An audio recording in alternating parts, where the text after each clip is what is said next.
Tonight, ladies and gentlemen, it is the first episode of our nation's sports show for 2023. Join us tonight as we bring to you our recaps for the college football playoff games between Michigan, TCU, Georgia, and Ohio State. We also preview the championship game on Monday night for college football. Tonight, we also bring to you our recaps for Week 17 in the NFL. And tonight, it is the final score predictions for this year's NFL regular season, as next Tuesday, we will crown our NFL Pick Segment champion. This Sunday, the 7th seed in the NFC and the AFC will be claimed. After this weekend, the playoffs will be set. It's showtime.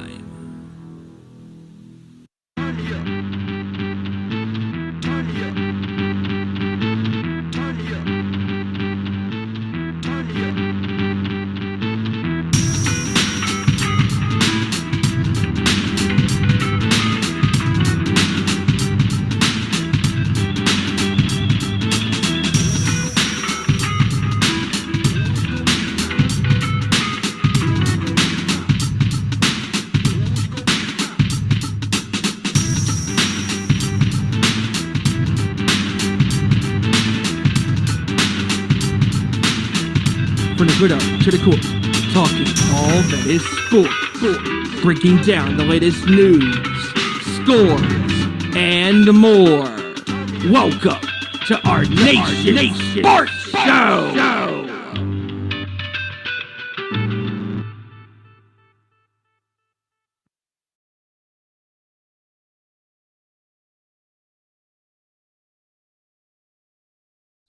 All right, we're all here. Yes, we are. All right, we are live. What's going on, everybody? This is our Nation Sports Show. Usually we do the fun intro, usual fun intro. We will do that in just a second. We're gonna do our usual shtick, and all that here, and go through all of our stuff. But it's kind of a little bit of a downer yesterday after what happened, after what we saw, and we're gonna get right into it. I don't want to start off as a downer this week, but we got to talk about it. This is a topic we can't avoid, and definitely after what happened last night. During last night's Monday Night Football game between the Buffalo Bills and the Cincinnati Bengals, Damar Hamlin, Bills safety, was hit on a routine tackle, and when he got up, he fell back down. He collapsed on the ground. Apparently he suffered, according to the Bills statement, he suffered a cardiac arrest. It took him about 10 minutes to get his heart going again after it had stopped. He was attended to while an ambulance made his way onto the field, and they were able to get him off and onto a hospital. Right now, he's currently in critical condition. Status is unknown. If he'll of any recovery, full recovery, we don't know yet. Right now he's intubated, sedated right now to help keep his vitals going and to do more tests. He's currently, as we know now, not breathing on his own, but his vitals are normal, so that's a decent sign at least. But it's been a rough time for not only Bills fans but fans of the NFL in general. Very horrific, tragic situation going on right now with this, and it's a little bit of a shocking thing. None of us expected something like this to happen last night, and we wanted to talk about this incident from last night because we feel that we want to highlight not only the person, but we also want to, we would not be doing our job here on the show if we didn't talk about, unfortunately, situations like this. And we'll also be talking, briefly too about the passing of Ken Block, founder of DC Shoes as well, who unfortunately lost his life earlier this week as well. But Steven, I want to get your thoughts on this. This is unfortunately a very, very, very bad situation that just went down last night. I mean, what are your thoughts? I know you don't technically watch the games, you listen to them. What are your thoughts on when you heard the call and what's going on? So I was listening to the game on Westwood One, and I came back in from eating dinner at a restaurant, and I was listening to the game on the way home. And I came back into the room and I put the game on. And when I heard Kevin Harlan's voice and the delivery of the voice, I'm like, okay, something is not right. And when the report came out that Lisa Salter said on ESPN that they were performing CPR, my heart immediately dropped. I was like, no, this can't be happening. And just how it happened, it was an accident. And it was something that we will never forget, because as a sports fan, you will remember where you were at when this happened, because this happened on a national televised game. This was a game that was supposed to be one of the biggest games of the NFL regular season. And it was looking like that way. It was looking like it was going to be your typical Monday Night Football game. I mean, the Bengals scored on their opening drive when Joe Burrow threw the touchdown pass to Howard Boyd, and then the Bills kicked the field goal, and then it just looks like it's going normal, and then that pass over the middle to Higgins for 13 yards and the first down, and then Hamlin takes him down, and then he gets up and staggers back and falls down. And what's so crazy is how the medical staff was so hyper alert, and they quickly reacted, and they knew, like, wait a minute, this isn't right. Just obviously you knew something wasn't right, because you don't just get up and fall, when you're an athlete, unless there's an injury, and you stumble back to the ground. But this right here, this was not your typical injury. This was just crazy. I mean, I can't even put into words. I mean, it's still shocking to me that this happened. And, when it happened, I just didn't know what to say, and just going on to social media, and reading, the reports that were happening, and just following some Twitter posts on social media, and YouTube user Urinating Tree was so spot on after this happened. He said, there is no way you can play this game after this, even though this is a game that we all love and we love our sports. This is something that you cannot do. I agree 100%. This is, the NFL, the coaches, and I got to give a big, big, big applause to the coaches. They came together and they made the right decision to suspend play and send these guys to the locker room and figure out and just basically say, we're not going to do this tonight. And because it's too harsh of a situation right now. Unfortunately, recently, over the past few years, we saw incident where a player actually did pass away and the game still continued. And there was so much backlash from that.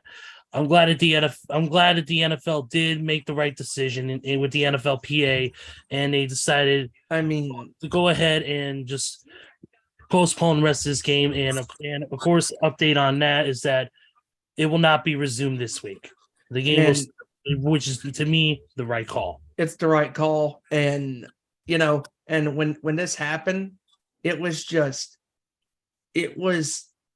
again, like, it's mind numbing that this even happened. And Ryan Clark was on ESPN last night, and he was talking about how, there have been football players that have said, us as men, we would die for this game. We would put our bodies on the line for this game because we love the game of football. But he said, yeah, we've had injuries. There's been significant injuries in the game. that have happened. And you can, as long as you see the thumbs up from the player, hey, I'm going to be fine, you can move on from that. You can, even though it sucks, you compose yourself, get back on the gridiron, you do your thing, and you try your best to play for your brother. But that last night, that was not, let's play this game. That was so traumatizing to not only the Bills, but the Cincinnati Bengals. I mean, T. Higgins is feeling terrible for this because he was involved with the play.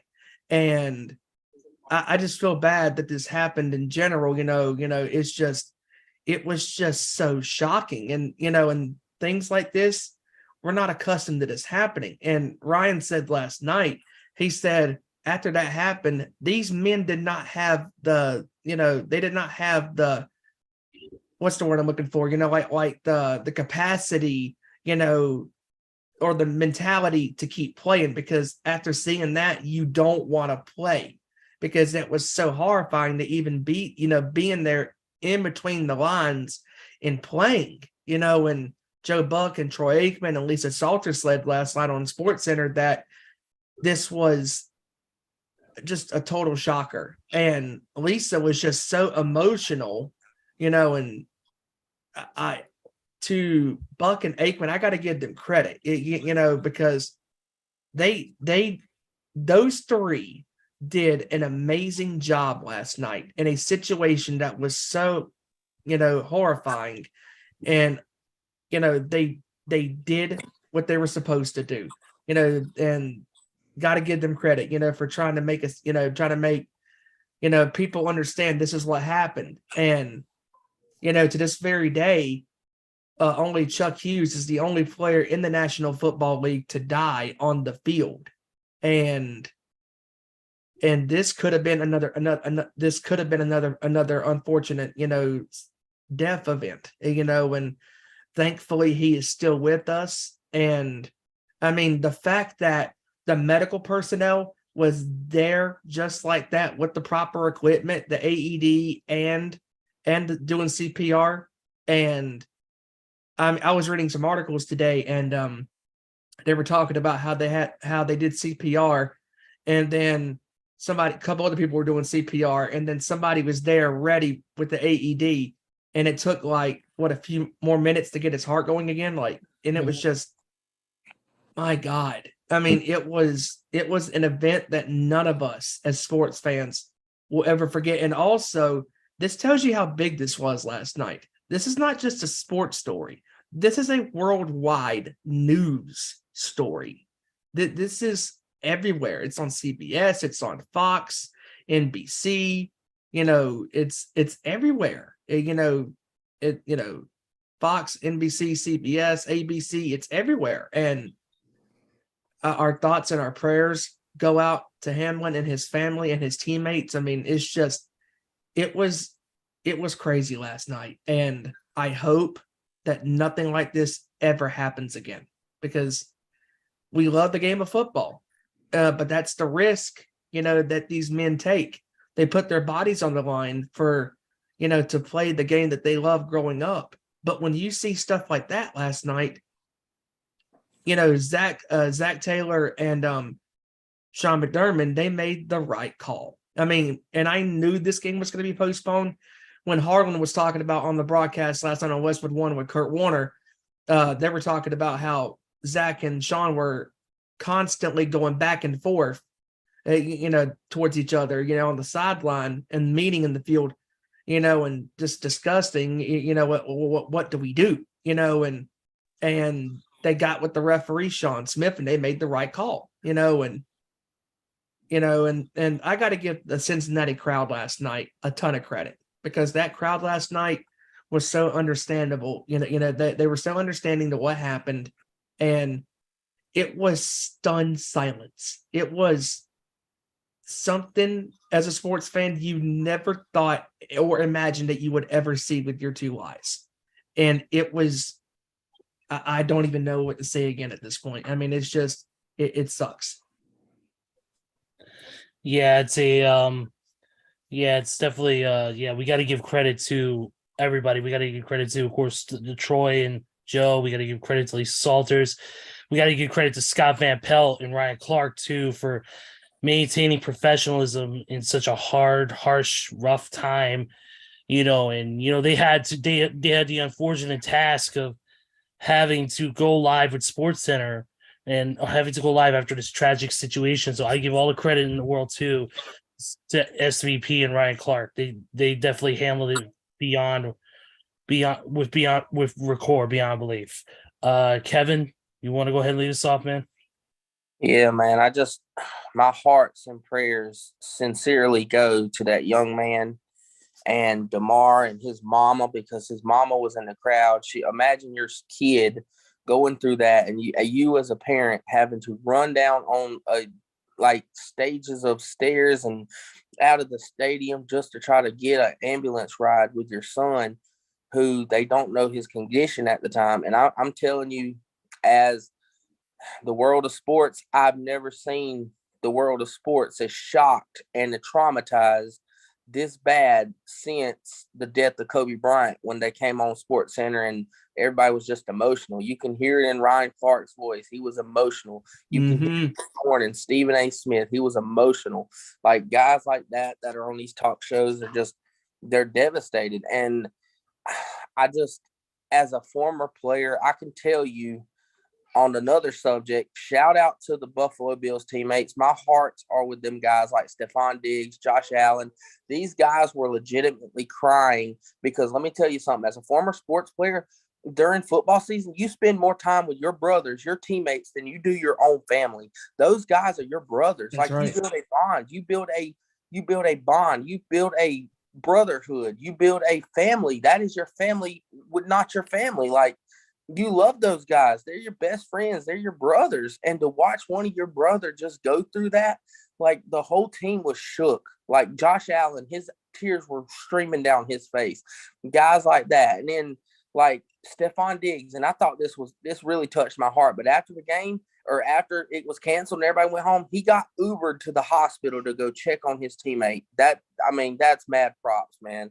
They care about this guy. They care about this kid. And like Ryan Clark said on ESPN, it's shocking because he's a kid. He's 24. I mean, yeah, he's grown, but he's a kid. He's a young pup. Like Ryan Clark said, when I was 24, I didn't even know death existed. I just exactly. knew I was young. All I knew was just play ball. And this guy comes in and plays the game that he loves. He was originally a backup safety who filled in for the injured Micah Hyde, who's out for the year. And he got his opportunity to play the game and make plays in a big-time game. And to watch him go down like that, and to have CPR, to know that this guy was like, at least for the time that CPR shocked him back to life, his heart was completely stopped, is traumatizing to him, to his family, to the world of sports. And you know what? Like I said, forget football. Fuck football. At this point, this is a human being. They are not entertained. They are human beings first.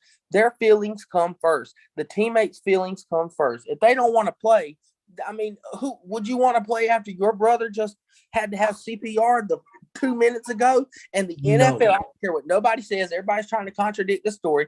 The NFL said that they were trying to get them guys 5 minutes to warm up and play again. And you know what? Shout out to the Cincinnati Bengals and the Buffalo Bills. They said, no, we're boycotting. We're not playing. We refuse to play. You can cancel it. You can do what you want. We're not playing. Both teams agreed.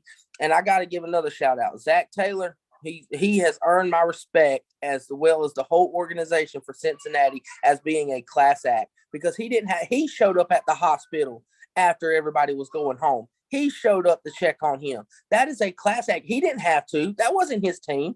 But you know what? He cared, because football is one giant family, and he cared about them. Joe Burrow went and consoled Josh Allen, gave him a big hug, told him, I'm sorry, man. We're here for you. Like, they came over there and gave comfort to those Bills teammates that had to witness him down and out. And if you watch the play, I don't want to reminisce on the play, because I know that's just a horrible thing to do. But his teammate, once it first happened, his teammate knew something was wrong. He was screaming for the doctors. He was screaming for medics to get out there right then. Like, I mean, that's brotherhood. You know your brother. You know something's wrong. He seen it happen. He was screaming, like he was pleading for them to get out there. And when I watched it live, because I watched it live, it it hurt my heart. It literally did, as a sports fan and as just someone who doesn't want to see somebody go through that in life. And my thoughts and prayers are definitely with Damar and his family. And I just hope that he comes through this and the young man can get a second chance at life. I pray with all my heart that he does, because nobody deserves to go through that. That's just traumatizing. Mm-hmm. Joey?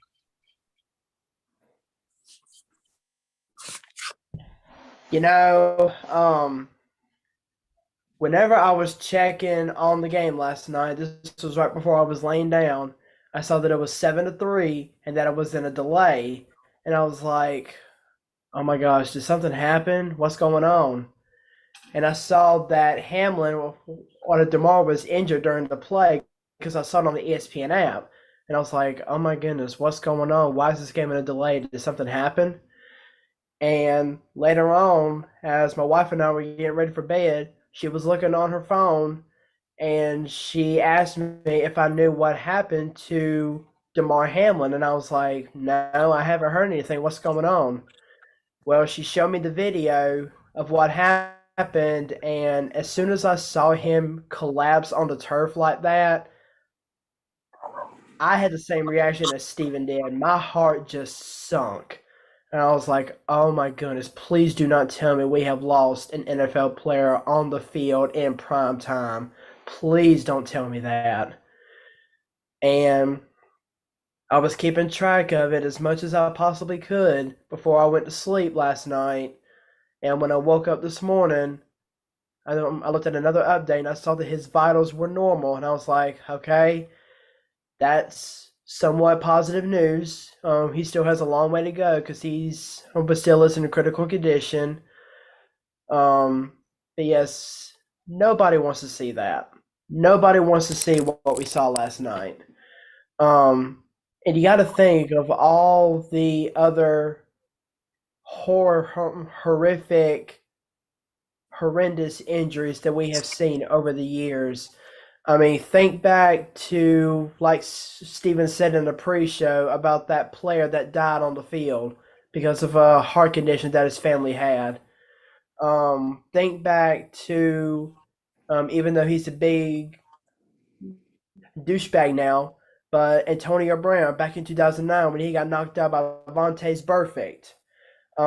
Think back to the Bills safety Kevin Everett, who injured his spinal cord back in 2007. Johnny Knox from the Chicago Bears, when he got bent backwards and basically ended his playing career. Yep. Think back to the guard for the Detroit Lions, Mike Utley, back in the 90s, who was paralyzed from the neck down after a hit. Think back to Ryan Shazier when he broke his spinal cord in a game against the Cincinnati Bengals. Think back to Tua when he's suffered his bad concussion that he did against Cincinnati. And now you have this, a young man, 24 years old, about to turn 25 in March, fighting for his life in a hospital, all because of him being in the wrong place at the wrong time. I mean, I think back to what Ryan Clark said this morning on ESPN, saying here was a young man who was about to go out and play the best game of his life, and then everything just goes away like a poof of smoke, like it never even happened. And it is just disheartening to see the players from both the Bills and the Bengals, just how they were consoling each other and everything like that. And I do think Roger Goodell is a big fat douchebag for saying that he was only going to give the players 5 minutes after the ambulance got off the field for warm-ups and to continue this game. But yeah, I got mad respect for Coach Greg McDermott and Coach Zach Taylor, who said, no, my players are not going to play this game. The players do not want to play this game. I don't care what you guys do. but we are boycotting. We are not going to take the field. We're not going to play this game. And I have all the respect in the world for those two coaches and those two organizations, because this is nothing that we never, ever, ever want to see, especially in the NFL, especially on a prime time slot on TV. This is something you never want to see. Never. So my heart and my prayers go out to Damar Hamlin and his mother and the rest of his family at this time. And like Kevin said, I don't care if he plays another down of football ever again, because everybody knows what they get into, or what they're getting into when they sign that contract to play this game that we call football. Sometimes bad things will happen, and sometimes tragic and horrendous things will happen. Yes. But these players, or this player in particular, Hamlin, even if he never plays another down of football ever again, just the fact that he can go back to living a normal life and resume normal things. That's what I hope and pray for, and I hope that he gets to that point, just like every fan in the world. I'm sure that they're hoping that he gets back to living a normal life. So all I can say is my prayers and my thoughts go out to him and his family. Yes, exactly. We here at our Nation Sports Show and the Nation's Corner, I'm sure, want to send our best to the family, friends, and the players of the Bills organization as well, and to the family of Damar Hamlin. Get well soon, and we hope to see you either just back on the field as a spectator or even back on the field as a player. Get well soon. All right, let's take it. We're gonna go ahead and reset now, which is hard to do after this, but real quick, also, we got to mention real quick another sad story, and that is, of course, the passing of Ken Block. Ken Block was a action sports legend. He is the founder. He is the co-founder of one of the most popular skateboarding brands of the sports history, and that is DC Shoes. DC, along with Element, were two of the biggest brands back in the 2000s for skateboarders. And he was a co-founder of that, and he was, like I said, an action sports legend, and he unfortunately passed away at the age of 54, I believe it was, in an accident, in some sort of accident. So thoughts and prayers go out to Ken Block as well. Yes. All right, let's reset. Let's have some fun, bitches. Let's go. We got to move forward. We got to get going. We got a show to do. Okay, here we go. Of course, we're gonna get going right now with some news and stuff. But you know the ways you can follow us. We're gonna do it real quick. Run it down. Twitter ON_sports show. Facebook.com/Our Nation Sports Show. Instagram.com/Our Nation Sports Show. And of course, live on the YouTube. Like, subscribe, share. Tell your friends. Tell your enemies. Tell the people you talk to. Tell the people you don't even really talk to. Tell distant relatives, tell distant neighbors, tell your dog. I don't care. Get somebody to subscribe. Also, don't forget to follow Nation's Corner as well on all their socials. Their show 7 p.m. Eastern, 4 p.m. Pacific on Saturdays. Of course, there's going to be a lot of talk coming up about Wrestle Kingdom, and we'll get to that later at the end of the show. But also, don't forget to follow my group, Too Sweet Cosplay. Next week, we should be having some announcements made about our next appearance, so stay tuned to that as well. At Too Sweet Cosplay across all socials and our YouTube channel. And of course, we got the crew here. We got Joey Thorne, we got Kevin Rory, and we got Stephen Wyand. Of course, usually I have to get to the intro, but we start off different because of what happened with Mr. Hamlin. So, as Stephen would say, let's go. Yep. All right, let's get into. We're going to start off. We're usually keeping the NFL discussion if we're talking about that, but let's go to the NBA. And of course, we got to start off with the big news, and that is the history-making performance from one Donovan Mitchell. Mitchell you thought what Luka did the other night was impressive? Donovan Mitchell's like, hold my PlayStation 5 controller. I'm going in there. I'm going 2K style. He just went it. 71 points. Like Kevin, I thought this was an NBA 2K game that Kevin was playing. I thought he set the Chicago Bulls to 1 and set Donovan Mitchell to 99. Yep. Yep. No, I just set the quarter length to 15 instead of the traditional 6. I scored with Donovan Mitchell the whole game. Oh man, but Donovan Mitchell, man, just incredible. 71 rebounds And assists. listen to this, get this. And that's the franchise that hoisted LeBron James. Donovan Mitchell has the record for the most points in franchise history in a game with 71. Nobody on the Cleveland Cavaliers had more than that. I think the next was, Kyrie had 57. I think that was the second. But that sounds about right. Yep. Scattered it. Yep, they did. They actually, to the point where they actually today or yesterday had to drug test him. Wow.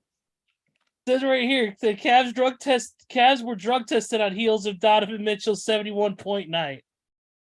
So they didn't just drug test Donovan, they drug tested the whole. I just want to know what is going on with these leagues that drug test people. AJ Brown, when he had the game of his life earlier in the season, they drug tested him the next day.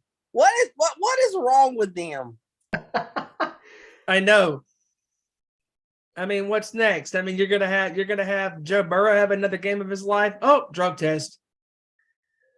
It gets more whacked out as it gets with these games, but whatever. But yeah, unfortunately, he did it against my Chicago Bulls, which I'm not happy about. But whatever. Still, epic performance. Congratulations to Donovan Mitchell. Better scoring Cleveland Cavalier than LeBron James will ever be. Yep. Yeah, but yeah, that's all. That was awesome. Let's take a look at the standings real quick and look at some of the Eastern Conference, man. Right now the Celtics holding true, but the Nets are only one game on their heels, man. Right now, the Nets on the 12-game win streak. Yes, they are. Who would have thought they dumped Kyrie and used to become a better team? Imagine that. Ha! Where did Kyrie go? Nowhere. I thought.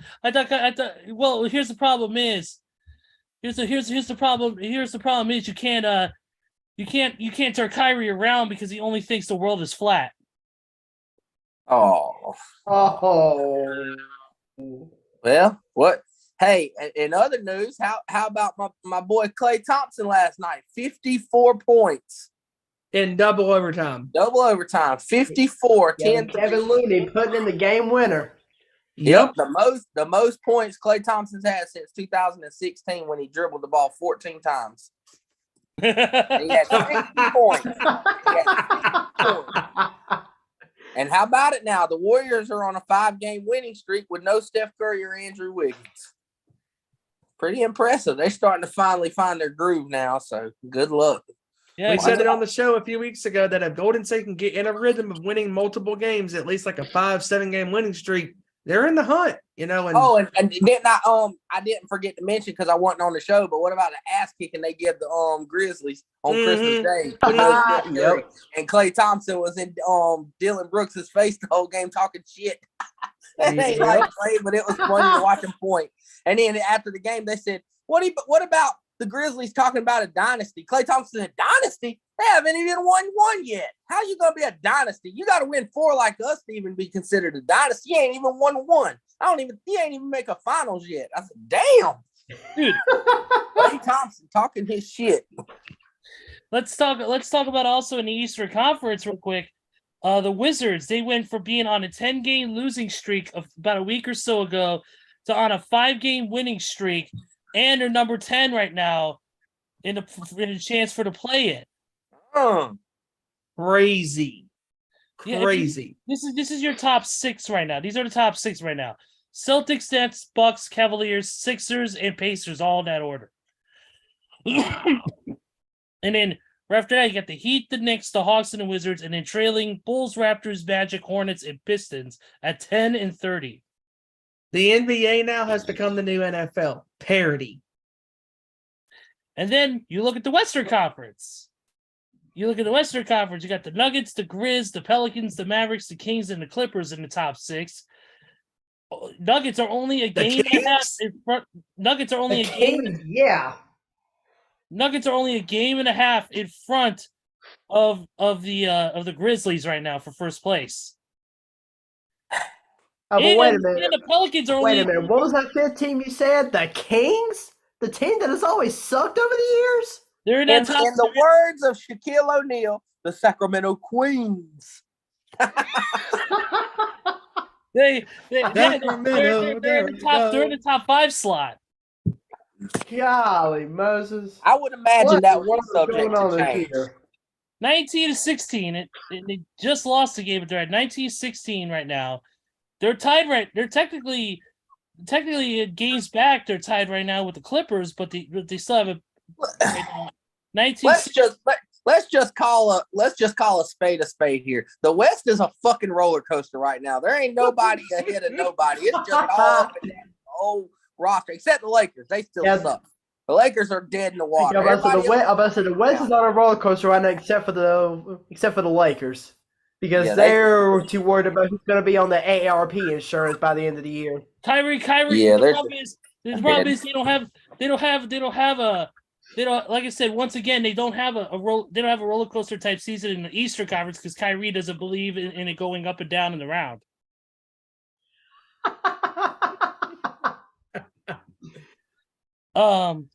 But anyways, back to this. If you take a look, it's very tight knit because you got, like I said, the Grizz only a half a game behind the Nuggets. The Pelicans only a half a game behind the Grizzlies. Then you've got the Mavericks about a game and a half behind the Pelicans. And then you've got the Kings who are a game and a half behind them. Same thing with the Clippers. They both had the same number of games behind. Right now the Kings are 19-16. And the Clippers are 21-18. And then you got the Trailblazers, the Suns, the Warriors, and the Jazz all in 7 through 10. And then the T-Wolves, Lakers, Thunder, Spurs, and Rockets. Rockets at 10-27. Lakers 16-21. And they're currently on a 2-game winning streak right now. The Rockets are on a 4-game losing streak. Yeah, well, the Lakers have played a bunch of weak nobodies, so that's why they're on a 2-game win streak. Well, but they ain't gonna the Lakers' 2-game winning streak is the most they've had all season consecutive. If you take a look also here, and looking at some of the other stats of that, right here, the Mavericks they're at the number 4 spot right now, but their last 10 games, they are 8-2. Wow. Nuggets are 7-3 right now as well. But yeah, the Warriors are still in the hunt, man. They're still in that play-in spot right now, and at the 7. Right now, they won 6 of their last 4, and on 5, like you said, 5-game winning streak right now for Golden State.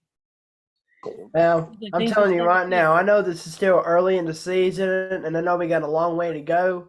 But if one certain player keeps up his style of play, and yes, I'm talking about Luka Doncic, if he keeps up his style of play, if he's not awarded the MVP at the end of the season, this whole association is going to be rigged. They're going to give it to LeBron. Watch. Yeah. Okay. Yeah. Sure. No, if anything, they'll give it to Kevin Durant. You know what? I can vouch for that. They probably will, at least in the conversation. Let's just Well, hope if they even think about giving it to Jokic for a 3rd consecutive year, I'll be like, no, nope, nuh-uh. Don't think so. Watch, they probably will. If they do, then like I said, rigged. Speaking of the games we're talking about here, real quick, before we get into other NBA news, of course, the games for tonight, we got Washington and Milwaukee starting at 8 p.m. Eastern. Also, same time starting, we got OKC and the Celtics. Then at 10, we got San Antonio and the Utah Jazz. So there's your slate of games for tonight. Also, it was announced today that Zion will be out for 3 weeks with a hamstring injury. Jeez. There goes Zion doing Zion things again. Yep. The Hornets will lose swingman Kelly Oubre Jr. for at least 4 to 6 weeks due to what looks like a broken hand. A broken lid because he's a trash can. Broken lid. That's okay. Get that walking trash can back on the court. Listen, the whole team on there is just as much of a dumpster fire as the front office for the fucking Carolina Panthers. They might as well just go ahead and put Lonzo, LaMelo, and LiAngelo Ball on the same team and have what's the name? Their daddy coach them. LeVar Ball coach. The Hornets might win then a little more. There's more balls in that organization than LeBron.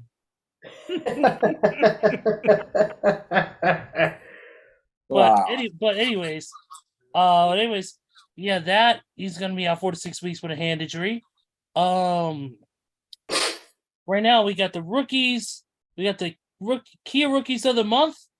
Went to, according to the NBA, Keegan Murray and Paolo Banchero. Hey. Yep, Keegan Murphy of the Kings, 12.7 points per game, 3.5 rebounds per game, at 46.4% three-point percentage.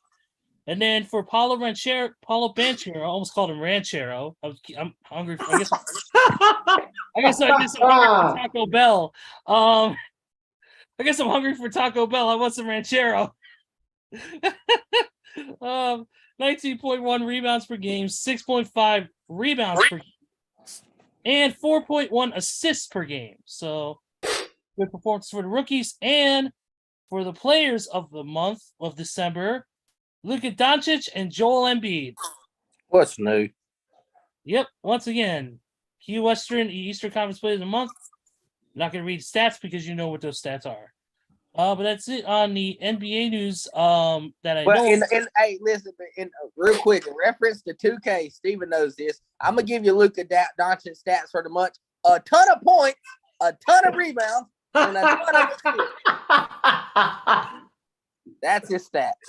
There you go. Luka Doncic scored a ton of points, a ton of assists, a ton of rebounds. Yep. And I was gonna have a joke, but I forgot it. God damn it. I'm sorry. Did he break your concentration? Go back to banging on a trash can or a homeless shelter, you bastard.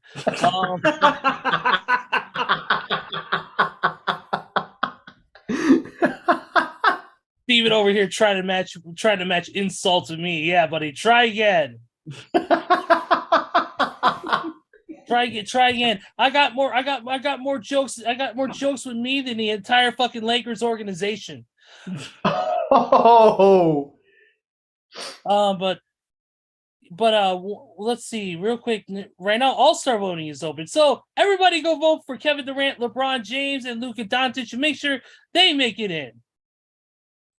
Because Lord knows that's all the people are going to vote for. Man, even if LeBron didn't get a single vote, he still found a way to make the roster. Yeah. They'll be like the Rock and Roll Hall of Fame. They'll give him a Lifetime Achievement Award. Put him in the fucking All-Star game. Just like they do with the rock stars in the Rock and Roll Hall of Fame. Oh man. Shout out to my girl and Mike for that reference. He didn't say that reference, but of course, shout out to that guy. We got a new guy named CoolTube Games.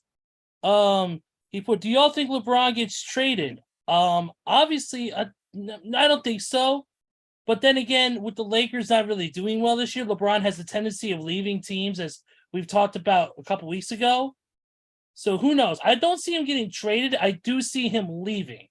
And by the way, CoolTube Games, thanks for commenting on the thing, and thanks for checking out the show. Appreciate it. LeBron has more teams, just as many teams as Mike Portnoy has bands. Dude, he has as many teams as Big Show has heel turns and face turns. He has as many teams as Antonio Brown has stripped his clothes off and ran out of the field.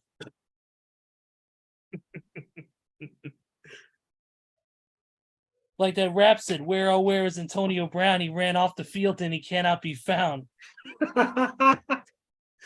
Thank you, Platinum Max Caster, for that one. All right, guys. We got a lot to get into. NFL wise. So let's get started, man. We got a lot. Like I said, we got games to cover. We got things to do. So let's get rolling, guys. All right.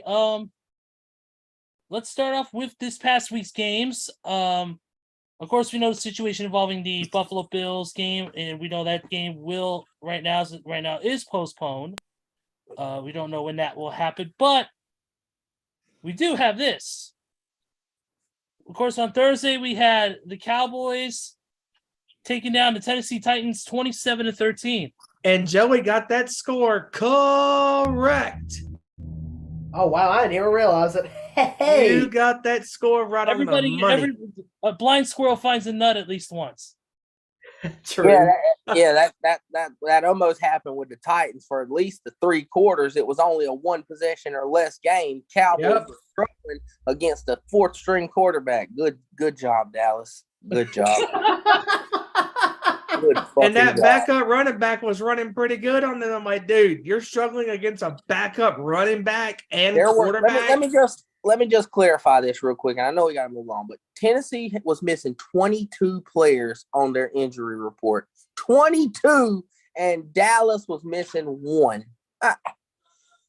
Yeah, Tony. Was that because Ezekiel Elliott was still stuck in the Salvation Army pot? I think Mike Rabel shoved them in the Salvation Army pot.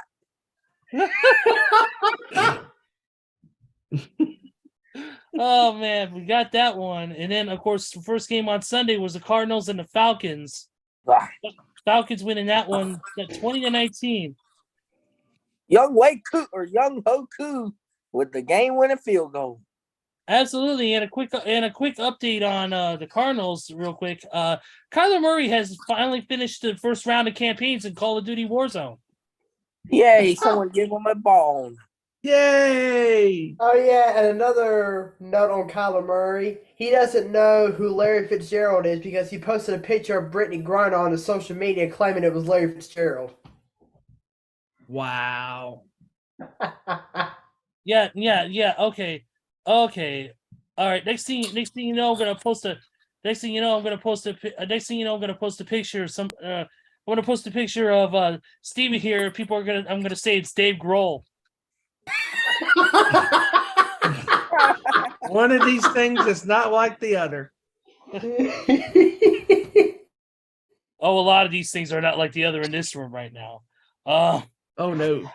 Got 3 guys from North Carolina and a fat dude from Indiana. Who would have thought this show came together? Exactly. And of course the Really, Lions right?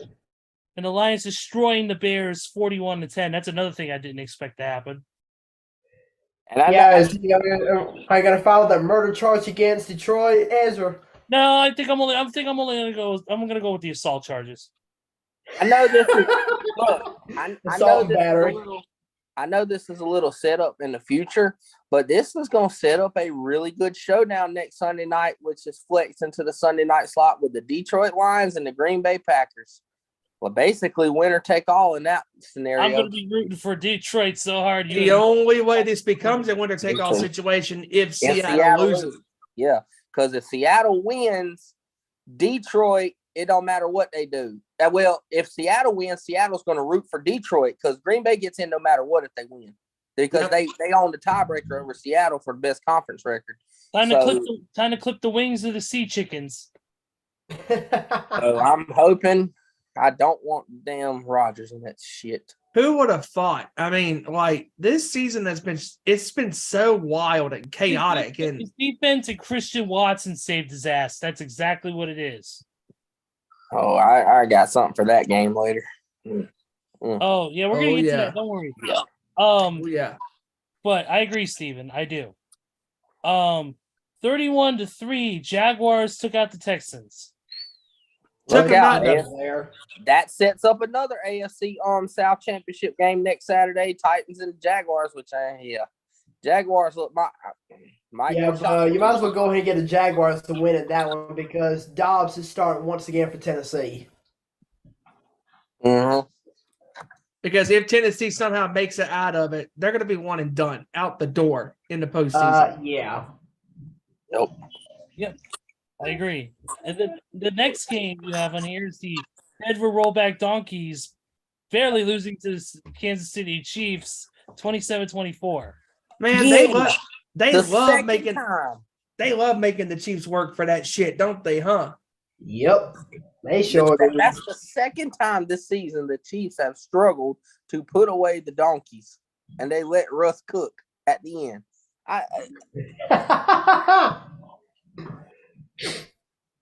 Boy, they hit Russell Wilson on that last play, and they said, "Russ, let's ride to the hospital because we just threw your ass down." Yep. They played tough though. I'll give them that. They got rid of that Nathaniel Hackett, who's hacking up the season, and they've been playing a little tougher though. I'll give them that. Yep, the hack Nathaniel Hackett. Yep. It only took the bum ass Rams to score 50 on them before they get rid of his dumb ass. Yeah, right now you got to think. You got to think right now with the the Bolts are less sharp. Never mind, I got a joke, but I'm going to save it for later. 23-21, Patriots beat the Miami Dolphins. I knew it. No to it. I said, you know what? Bill Belichick's going to shut down that offense. Yep. He's going to do what he can to shut them down. Yep. And he did. And Bill Belichick's a smart man. He's still one of the top coaches in this league. Even without Brady, even with a slow-ass Mac Jones, he still counters that. So, yeah, and to be honest, they're close to making the playoffs also with the Jets. I know we'll get into it later, but with the Jets lost, the Patriots overcome them for that 7 spot and could be overcoming Miami if Miami loses next week for that 7 spot. You talk about the playoffs. The next team is pretty much on their way, and that is the New York Football Giants, who beat the Colts 38-10. We didn't see that coming. I mean, that right there was just a demolition derby. I mean, it was right out the get-go. I mean, the Giants, just totally put the foot on the gas and just took out the Colts. I mean, and hey, Daniel Jones for the first time in his career is going to the playoffs. Hey, it says, Steven, you'll understand this reference as the incredible Metallica once said, full speed or nothing. Exactly. There you go. By the way, is that a Van Halen shirt you're rocking? Yes, it is a Van Halen shirt. By the way, this year will be 45 years since the debut Van Halen record. So I wanted to point that out since you're wearing that shirt. Yes, 45 years ago, the self-titled Van Halen record came out on February the 10th. I'm glad you know that, Steven, because I probably have to look it up on Wikipedia because my brain doesn't reach that far. And this will also be the 31st anniversary of Vulgar Display of Power. Yes, sir. It's Erica. We're coming to a festival near you. Yes. Now back to the games. We got the Saints beating the Eagles 20-10. Of course, once again, Mr. Crazy. No, Jalen Hurts did not play. Instead, Minshew played, and unfortunately, not a good performance from the Eagles. Unfortunately, they were not able to really get a rhythm going. Gardner Minshew threw only 1 touchdown, 1 interception, and 274 yards on 18-32 passing. The Eagles better hope they get Jalen Hurts back, or they might lose their number 1 spot next week. And honestly, the scenarios are very telltale for that, because even if Jalen Hurts comes back, I mean, a throwing shoulder injury, what if he's not 100%? Is he going to look like the MVP Hurts from earlier? Because this team obviously has so many flaws right now at the worst time. Like, we talk about teams to win, they get hot at the right time. Philadelphia's doing the opposite. They're doing the Pittsburgh Steelers of 2021. Like, their flaws are being exposed at the wrong time. The run defense is getting gashed. Their offense, you stop the run and find a way to get past that offensive line, they're getting gashed and they're getting shut down, because the Saints, like I said, they don't have a bad defense. They have actually probably a top 10 to 12 defense.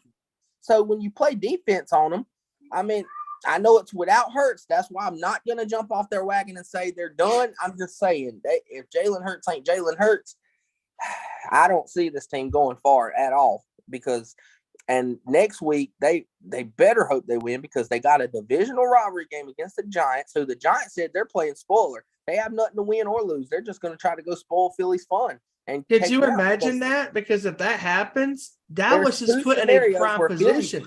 Yes, and there's two scenarios where Philly's getting bounced. And if they lose, they can't control their own destiny because Dallas, they have Washington and the 49ers, if they beat the bum-ass Cardinals, are the number 1 seed. If Philly loses, either Dallas or the 49ers are going to take over that number 1 seed because if Philly loses, then Philly will have to go on the road to play to Tampa. Brady. That's not a matchup I like. I'd rather get that bye if I was Philadelphia. If you're Philadelphia, you have to have that bye. You have I don't care who you are, and I know we're about to talk about it, but I don't care who you are. I don't want to play Tom Brady at Tampa Bay in the first round, especially after this game he just did Sunday. I don't want it. And that's actually the game that's next, and that is Buccaneers beating Steven's favorite team, the Carolina Panthers. Shut up. Yeah. Tampa, it wasn't no team effort. To me, it was just Brady took over. Brady absolutely took over in this game and annihilated that Panthers secondary. Finally, the Mike Evans connection with Tom Brady came when it needed to happen the most. And 3 TDs from Brady to Evans. It was a total domination connection. Evans had 10 catches for 207 yards. Those 3 touchdowns. Brady threw for 432. And, he looked like his old self in that second half. And that is the one man you do not want to face in the big dance is Tom Brady. Because Tom Brady, no matter what seed he is in the postseason, he is dangerous. I agree. I definitely agree with that, Steven. Next game on the docket was the Browns beating the Commanders 24-10. Oh, good for Cleveland. Hey, Joey, I know this is what you're about to rant on, so let me just. You better believe this is where my rant's gonna be. Here's the only thing I gotta say real quick. Ron Rivera has to be a complete moron because he, after the game was asked, he said, "I didn't know we could have been eliminated if we lost today." Well, it depends on the Packers game today. Did you know? Would you have sat Carson Wentz? He said, "Huh? I don't know. We could have been eliminated, you idiot." And it goes back to last week, and I know I wasn't on the show last week to talk about it, and I'm kind of backtracking, but I already had questions about Ron Rivera going for it on 4th and 1 from your own 30-yard line against the number 1 defense in football and failing miserably. Then 4th and goal failed miserably. Like his coaching is coming into question big time. And Riverboat Ron showing up. The hot seat. Riverboat Ron turned into a damn drowning Ron because old drowning Ron's drowning in that river, ain't he? Good Lord. Joey, the floor is yours. Go for it. So, this is one thing I have to do real quick. Congratulations, Carson Wentz. You proved once again that you are the biggest bum ass of a quarterback the NFL has ever seen. Come on. 143 yards passing, 3 interceptions, and yet Scott Turner and Ron Rivera, they're like, oh, we're going to start Carson Wentz. That thumb is looking healthy again. He's going to give us an easy win over the Browns. Oh, sit down and shut your freaking mouths. Come on, man. Carson Wentz is the biggest bum of a quarterback I have ever seen. And trust me, I've seen some bum quarterbacks in Washington over the years, so I know how it feels. But Carson Wentz is the biggest bum of a quarterback I have ever seen in my entire NFL fanhood. I mean, the dude cannot put the ball where he wants it to be. I mean, he throws picks all the time. He overthrows receivers. He underthrows receivers. I mean, dude, what is your problem? Carson Wentz is a bum. Scott Turner needs to pack his bags to get his ass out of DC. And Ron Rivera, oh, please. I mean, listen here, buddy. If you want to save your job, you better. You know what? I don't even think there's a chance of him saving his job because he's a bum ass head coach. We got a bum ass offensive coordinator. Jack Del Rio has been looking better over the past couple of games, but the offense just cannot do nothing, and that's because of a bum named Scott Turner and an even bigger bum named Ron Rivera, and the biggest bum of them all, Carson Wentz. So congratulations, Washington. You blew it. You blew your chance of making the postseason. Now pack your bags, and we'll see you next year. Hey, Joey, I really thought you were about to take the words from Stone Cold Steve Austin for a minute there when he said, "You proved without a shadow of a doubt you are the dumbest son of a bitch," because that's what I thought you were about to say about Carson Wentz. I thought you were headed that way. I don't understand why Rivera started Wentz because Wentz had one good drive against the 49ers second unit in garbage time when they were benching all their players to rest. And I said, what? Taylor Heineke made so many more plays, at least in the first half, and you're putting this scrub in? I said, oh, you know what? Get out of here. Carson Wentz is even lucky that big dick Nick Foles got him a Super Bowl ring. We do have some breaking news. We just got word that Carson Wentz will be the starting quarterback for Stevens Carolina Panthers next season. Oh, good. If that happens, good for them. Good for them. Oh, and not only that, but I heard that the Carolina Panthers have been in discussion with a one Mr. Jim Harbaugh about the head coaching job. Oh, Lord. Oh, Lord. Yeah, the last time Harbaugh coached, no. Not even gonna say it. Nope. He said, "Yeah, you don't even have to say it." Yeah, this is. Yeah, I don't have to say it because if I do, I'll probably end up getting the show canceled. But anyway, it almost reminds me when the 49ers used to have Chip Kelly as their head coach. No, God, that was even worse. Dude, I've seen more bad decisions made in bands than that. Exactly. I mean, the fact that Ron Rivera just took what he had that was really good and Taylor Heineke playing really good football. He did make some mistakes occasionally here and there because, of course, he was going to against really good defenses or just not making accurate passes in general sometimes. But the fact that you took a guy who was playing with passion, who had the gunslinger mentality to sling the ball and wasn't afraid, and he could, unlike Carson Wentz, he could fit the ball in a tight spot in a tight window where the receiver could only catch the ball, and if it's incomplete, it's incomplete. That ball in a tight spot, no comment. And just the simple fact that Carson Wentz, yet again, time and time again, we keep on saying this on this show, that Carson Wentz is not the quarterback that he used to be. And if it wasn't for Nick Foles, he would not even have a Super Bowl ring because Carson Wentz, even if he was healthy during that 17 season all the way through into the postseason, I don't even think the Philadelphia Eagles are sniffing a Super Bowl ring. They are, but it's in the museum. Yep. Nick Foles on his best day can outsling Carson Wentz. Well, Carson Wentz is going to be sniffing something this offseason, and it's called unemployment. He's going to be sniffing for employment after what he had this season. I mean, holy crap, dude. His playing on that field has completely disintegrated before our eyes. I mean, he is not the same player that he was 5-6 years ago. Not at all. Nope, not even close. Next game on the docket is the next game on there is your 49ers barely squeaking by the fucking Raiders 37-34. I don't even know what the hell that was. I mean, that defense did not show up. I mean, you know what I call that is they found out there's a new quarterback in town, and it happens because I've been through it in high school too.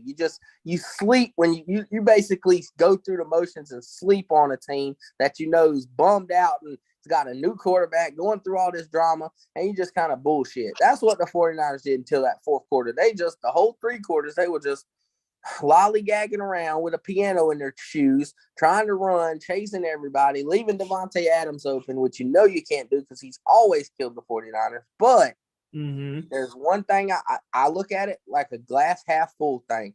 Everybody's question to this point about the young rookie was, oh, can he play from behind? It's so easy to play with the number 1 defense only giving up 10 points a game. Can he go out there and sling the ball? And you know what Brock Purdy proved to me? Down 10 points after an interception, not a problem. He came in there, threw 2 straight touchdown passes at the end to get him back in. Then essentially led a game-winning drive.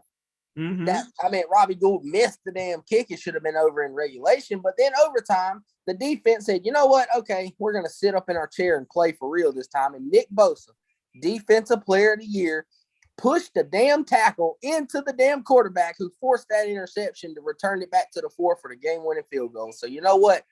All I'm saying is this was a test to Brock Purdy, and Brock Purdy came through. And I don't care who you are. You can say, oh, the Raiders got bad defense. They get paid millions of dollars like any other professional athlete. And Brock Purdy came in there, 7th-round pick, 4-0. The first time a rookie quarterback's been 4-0 in years. And you know what?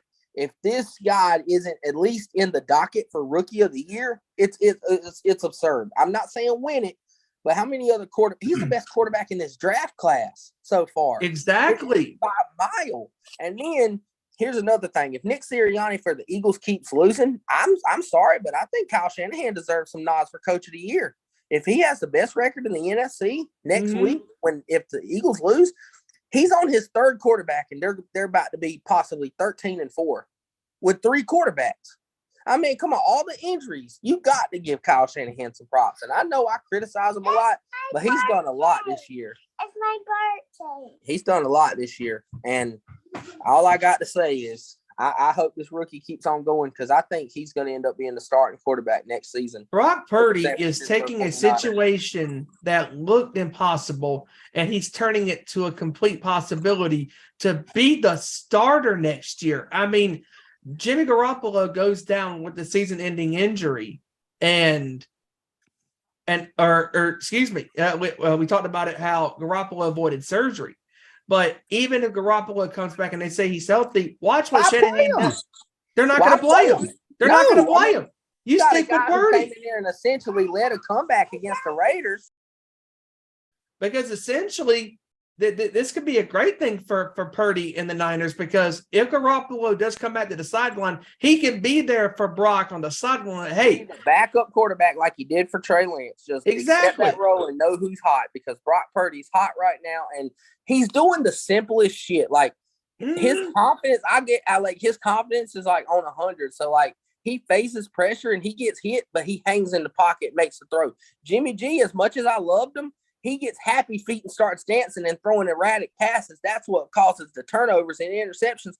Brock Purdy, he had 1 pick, but he's keeping the turnovers down. He's getting the ball to his best players. He says, you know what? Kittle can run after the catch. Let me get the ball to Kittle. Oh, IU can make a play. And boy, has he stepped up this season. Purdy has only had 2 interceptions in 4 games. And 3 letters, CMC. And that boy bad man for that 49ers team. They have been 9-0 since he took over as a starting running back full time. And just to watch him make plays is insane, because the other game, Sunday, he had 198 yards from scrimmage, receiving and rushing, including 100 yards rushing. I mean, it's been nothing but a blessing for the 49ers to get Christian McCaffrey. He is a deadly weapon. The Pro Bowl is a damn joke, too. That's a fucking joke.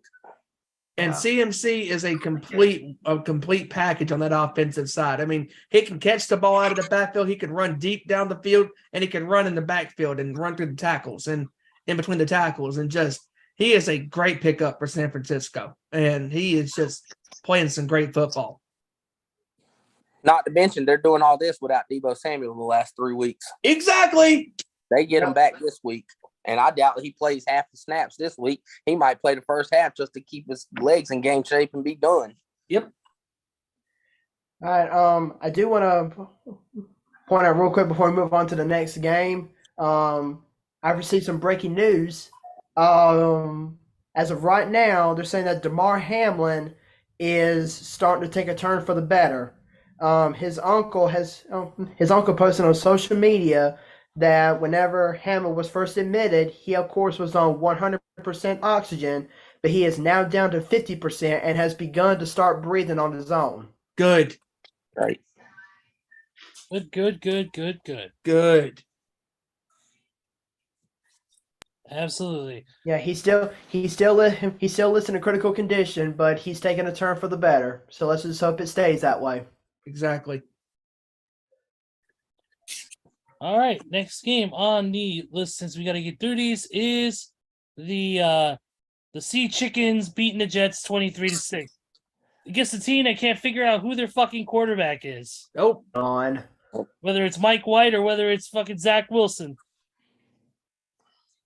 I have a sneaky feeling that next year Derek Carr is going to be the starting quarterback of the New York Jets.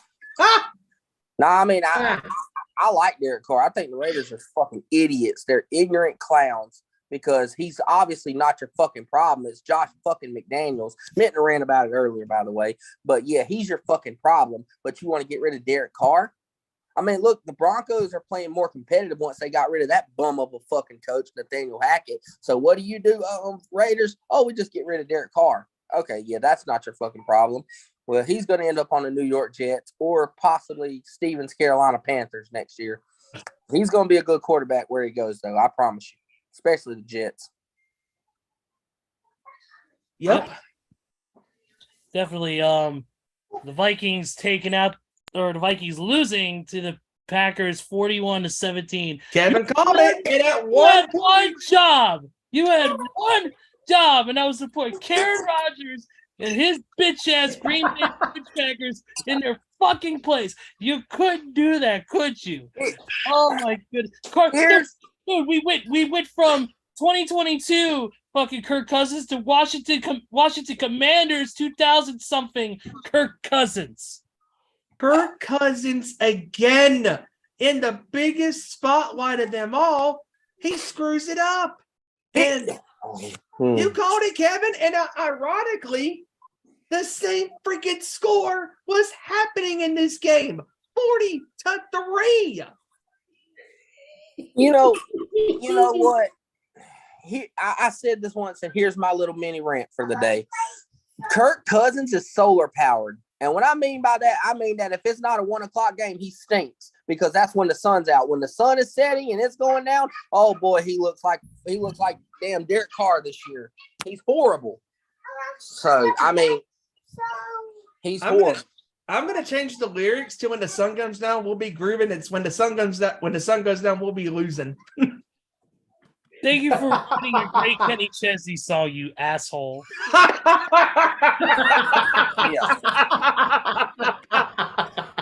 You know I had to do it. I mean, Kirk Cousins in prime time stinks. He is terrible.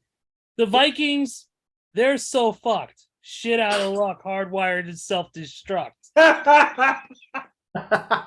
Like, again, we keep on saying this, that the Minnesota Vikings are the worst top 3 teams in the NFC that we have ever seen. And we can't trust the Vikings because of losses like this. When you have an opportunity to put Rodgers in Green Bay. I think I trust I think I trust the Giants more than I trust the fucking Vikings. Yeah. Yes. I was just about to say that same thing. Hey, Ezra, coincidentally that you say that, because they lost, they would now possibly have to play the Giants in the first round of the playoffs. Yup. And I can see Daniel Jones fucking balling up and taking them out. And like I said about the solar power, solar power thing, let me remind you, no playoff game starts at 1 o'clock Eastern. All them playoff games are at 4 o'clock or 8 o'clock. So Kirk Cousins, you better hope you're a bat and you can play at night, because you're not solar, you're solar powered, buddy. But here's my problem. I get it. We're crediting the Packers. The Packers are getting hot at the right time. But like I watched the show last week, Ezra, you're right. It's not because of Aaron Rodgers. Like years past, it's because Jair Alexander is playing his fucking ass off on defense. The defense is playing their ass off. The special teams are playing their ass off. I looked at the stats and seen Aaron Rodgers for a while only had 140 yards passing. And I said, yeah, this ain't because of Aaron Rodgers. It's because they got a kick return, they got an interception return, they got a fumble return, they got four turnovers. I said, this is not Aaron Rodgers doing Aaron Rodgers things of the past. Nope. His defense is stepping the fuck up like they should have done 2-3 years ago. And instead, the roles have been reversed. Now Aaron Rodgers can't step up, and everybody else steps up. And Christian Watson is saving his ass. I mean, he is. He's developing to a very good wide receiver here. I like Christian Watson. He's a really good player. I mean, he's got speed. Yeah, he's got speed. He's got explosiveness. Christian Watson, man. As much as I hate Green Bay, Christian Watson is one of the best up and coming wide receivers right now. The guy could get out in the flat. The guy could run a route, and he makes it look effortless. He's so good for such a young dude. And I think he's going to be the future of possibly, if he sticks around, the future as far as wide receivers for Green Bay. Yep. Definitely. But Green Bay set themselves up for a good matchup this week because they control their own destiny. It's win and you're in. If you lose, you're automatically out because Detroit's ahead of you in that case because they're head to head. So it's win and you're in, and lose and you're out. And it'll be interesting if Seattle loses next week because that will put Sunday night's game between Detroit and Green Bay as a definite winner in for both teams. You're right, but for right now, it's Seattle's going to be. I think Seattle is going to officially, even if they win, they're going to be Detroit Lions fans because Green Bay owns that tiebreaker and over Seattle, so they would get in at 8-8. Yep, or 9-8. Yep. And the next up is the Bolts defeating the Rams 31-10. Now, let me comment on this real quick. The reason why this game has happened is because Aaron Donald once again didn't play because he's stuck on Paramount Mountain with Mr. Garvey, Blue for Blues Clues, and Dora the Explorer. Yeah, because when Mr. Garvey said, "Hey, Rod," he's like, "Here, coach." Thank you. Don't get me started on that commercial. I will quote that whole damn thing in a segment. Too funny. But so we had that 31-10. That was your Sunday night game. Yawn. All right, next. What's up? My God, that Ravens Steelers game, it's like Chris Collinsworth said on the game. It's like every game that he's been a part of, or even every Ravens Steelers game that has happened in the past 10 or 15 years or so, it's always a low scoring affair. And yet again, the Ravens blew yet another game. Yep. And that was a hell of a pass by Kenny Pickett to Harris for the touchdown. And Pittsburgh has set themselves up to a possible scenario where they can get in. They are. I'll tell you what. Here's something interesting. They are fighting for their lives of not giving Mike Tomlin his first losing season since 2003. He's the best head coach. He's the oldest head coach, or the last head coach to have that long of a winning season on consecutive drought. And every year it's been a winning season. And this year I was for sure, it's going to be losing this time. Rookie quarterback. No, they're still fighting. They could still have a winning season. They have not clinched that yet. But like I said, Baltimore Ravens, Vegas Raiders, hell, what's the difference? Both of them's the Atlanta Falcons. Might as well go ahead and give them that damn the Falcons of the Baltimore and the Falcons of the Raiders, because that's what they are. But yeah, Baltimore, and I do not blame Lamar Jackson, not one bit. I would not come back to that team. If they don't want to pay you, I would not come back to that team until I'm fully healthy. Fuck that. I don't care who you are. This is my job first and foremost. I love the game, but this is my job. I need my money, and I risk my body for you guys, for y'all to try to lowball me. Nah, I'll take my talent somewhere else before I do that. I do not. Huntley is nowhere near the elite status of Lamar Jackson. I mean, he is making boneheaded decisions, throwing ugly interceptions, and running with the ball, panicking when he could throw it away and try to do too much. So tell me, how is Tyler Huntley an alternative quarterback for the Pro Bowl? I said, really? I would have had. Wait, what? What? Yeah, he's an alternative quarterback for Josh Allen, Joe Burrow, and Patrick Mahomes. He's a fourth quarterback. I said, "Are you kidding me? I would rather have Deshaun Watson at that point." I said, "I would have rather had." I would have rather had Brucey from The Longest Yard as my fourth quarterback. Wow. Hey, Come on. Dang, son. Tell us how you really feel. But shout out to the Steelers for making that last second drive. I'm pretty impressed with Kenny Pickett. He's going to be a good quarterback in the league. Just give him time to develop. He's going to be pretty decent for Mike Tomlin and the Steelers. But pretty impressed with their defense too. TJ Watt showing his ass right now, again as usual.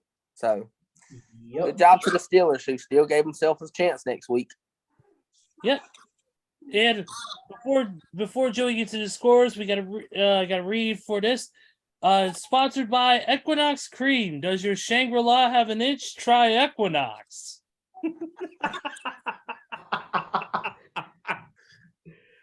All right, Joey, I believe you do have some score stuff for us.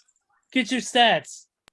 I do, and I'm gonna keep this short and sweet because I got Is that what you something call to say it? about how I'm gonna settle things next week.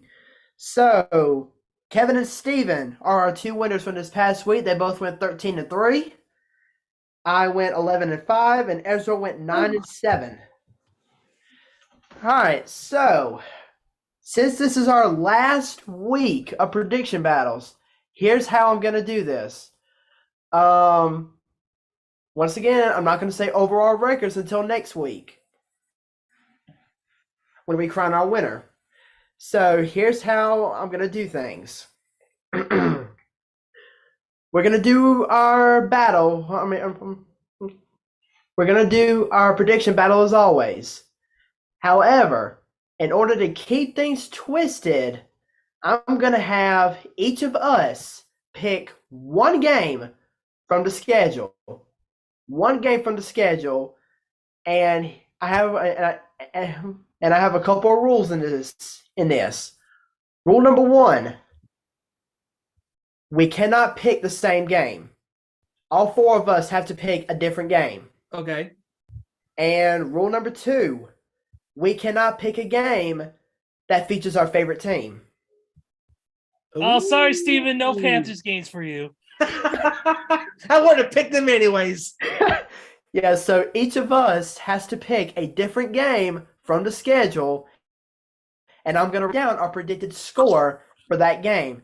And whoever and at the end of the prediction battle, if there is a tie, then I will take the closest score from that person's chosen predicted game, and whoever is the closest to the final score will win the prediction battle. All right. Sound good. So we can pick however we want to pick, because chances are it's going to end in a tie. Because we got some pretty good guessers here. So just be thinking about what game you're going to choose as your tiebreaker. Okay. Okay. All right, let's do the predictions. All right, guys, here we go. First game is we got a couple Saturday games this week, and we start off with the Chiefs and Randy's Raiders. Yawn. Give it a Chiefs. 27, Raiders 14.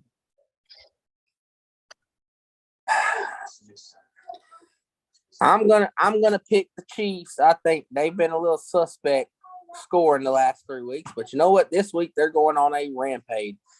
Give me the Chiefs 37-19. All right. I'm gonna go with the Chiefs as well. I'm gonna go 34-16.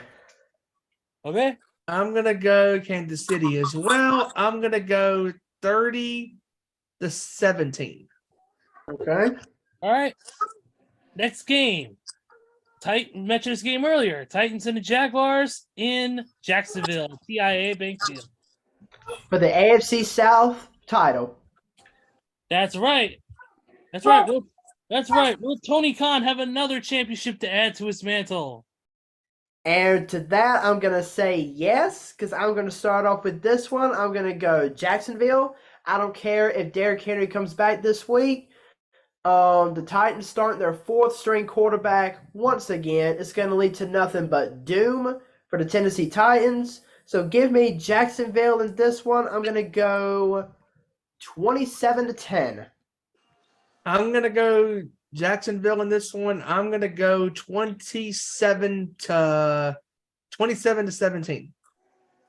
Okay. I'm going Jaguars. The Spotted Cats, 31-9. Wow. Ooh. I gotta go Jacksonville. I'm gonna go 30 to 14. Okay. All right. Now it's time for some Sunday game action.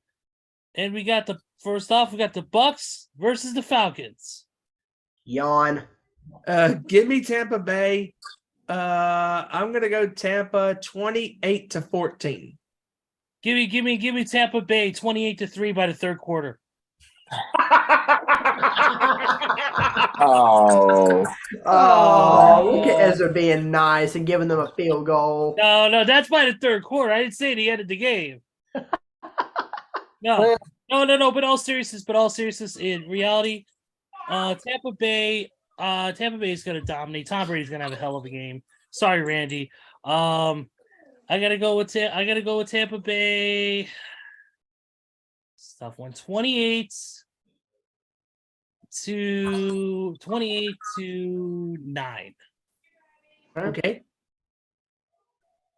see, I'm gonna go Tampa Bay, but Tom Brady would have a hell of a game. But I done read he's only supposed to play about one half because they done clinched everything up. They're just trying to rest their players for more injury. So I'm going Tampa Bay in a close one, 20-13. All right. I'm going to go Tampa Bay 27-14. All right. Next right. game. Next game, if right now is the Patriots and the Bills. Man, I don't even know really who to pick because, I mean, the Bills are going to be playing with a heavy heart here. But I think the Bills still pull it out. I think they're going to do this. And I think it's going to be close, though. I'm going to go 24-23 against New England. Woo! Wow. New England has to win to get in the playoffs. They're going to be fighting their asses off. But I'm gonna go. You know what? I'm gonna go. It's gonna be only 2 points off from where yours is at as far as New England. They're gonna come close, but I think they're gonna lose to a last-second field goal, and it's gonna be 27-24. The Bills over the Patriots, and they're gonna have an extra motivation because they're gonna do it for Hamlin. I'm going with Buffalo. I'm gonna go Buffalo 21-16. All right. I'm going to go Buffalo 23, New England 20. Okay. Okay, next one. An NFC North showdown. The Chicago Bears and the Minnesota Vikings at Soldier Field. I don't even know who to pick in this game. What time, Ezra? 1 o'clock. 1 o'clock game. Okay, well, I'm going Minnesota because the solar power is going to be powering Kirk Cousins back to passing again. So give me the Vikings. I'm going to go 31-20. Give me Minnesota. 31-17. All right. I'm gonna go. Yeah, I gotta go 30. I gotta go 31-21. Justin Fields is gonna have a big day rushing, but it's not gonna matter. All right. I'm going to take Minnesota 34-14. Okay. All right. Next on the list is the Oh no. No, I'm not gonna do the whole, special thing, I usually do. No, I'm just smiling at it because of how horrible it is. It's the Colts and the Texans. Oh God! You know what? I could be a jackass and say it's another 20 to 25, but I'm not gonna do that this time. I was not gonna do the whole America's game of the week. You know what?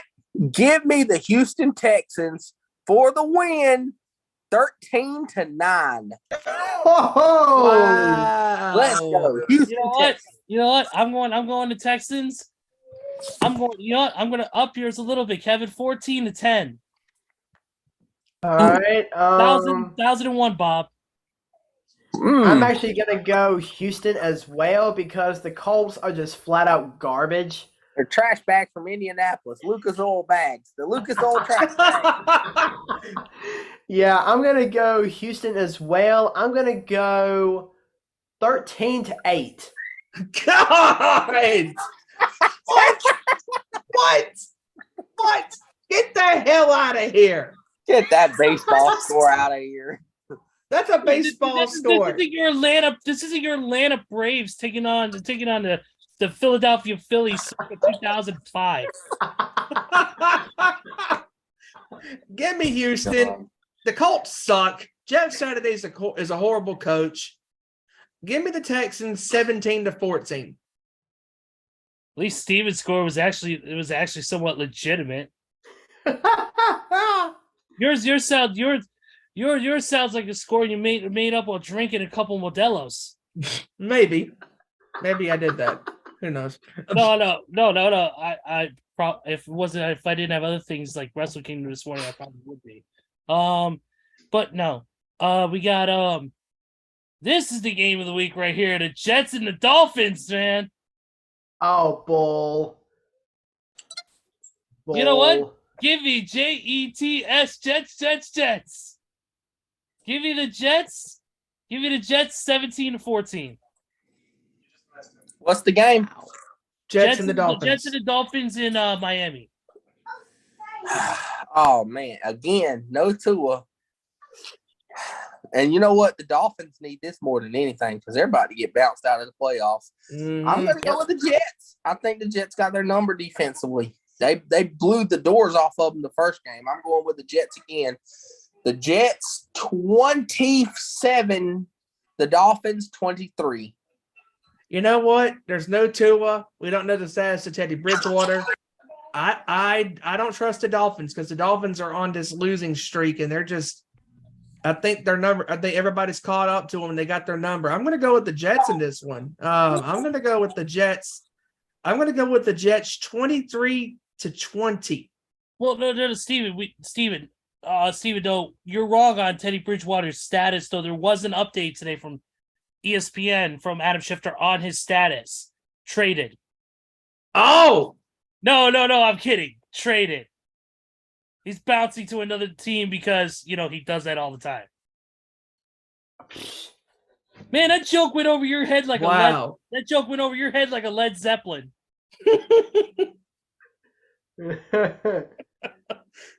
You're not cooling, baby. I'm not fooling. You're right. That joke went over his head like the NFC South went over the Carolina Panthers' head this past Sunday. Oh, yep. Don't worry. Steven's team is coming up next. I can't wait to talk about that one. Everybody give their scores? No. I'm going to go with the Jets also because I'm sorry, Miami, but with Tua out once again, y'all ain't going to win this game. I mean, if y'all can't even beat New England, then what makes you think y'all can beat the Jets? So give me the Jets in this one, 24-21. Yeah. Right now, I'll save this for another game. Right here, the Panthers, Steven's favorite team versus the New Orleans Saints. Look at Kevin with his head in his hand. This truly is America's game of the week. 22 trash cans on the field. Sometimes I hate living in the Southeast because they're going to put that game on Fox TV over everything else. I'm so glad I got Sunday tickets. I don't have to deal with this crap. I'm glad I got NFL Red Plus. Zone. I'm glad I got NFL Red Zone and Sunday tickets, so I don't have to watch this crap as a long game on Fox. But I'm going to go with the Panthers, though. They shut the Saints out the first time, and as good as the Saints played against Philly, I'm going to go with the Panthers in a close one. Give me Carolina 17, the Saints 16. I'm gonna go with the Panthers. I'm going to go on this one. 18 Panthers 15. No, 14. So 18-14. All right, I'm gonna go with the Panthers as well. Give me the Panthers 20-16.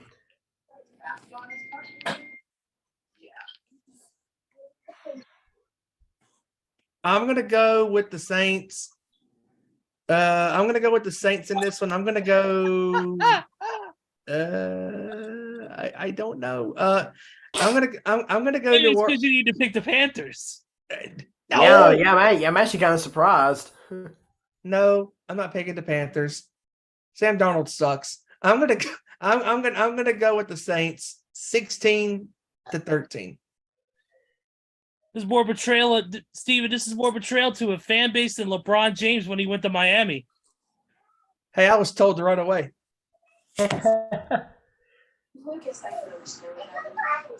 Well, so far you haven't done it. You're still on the screen.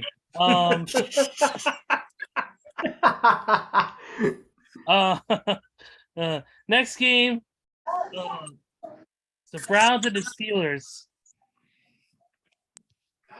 in Pittsburgh.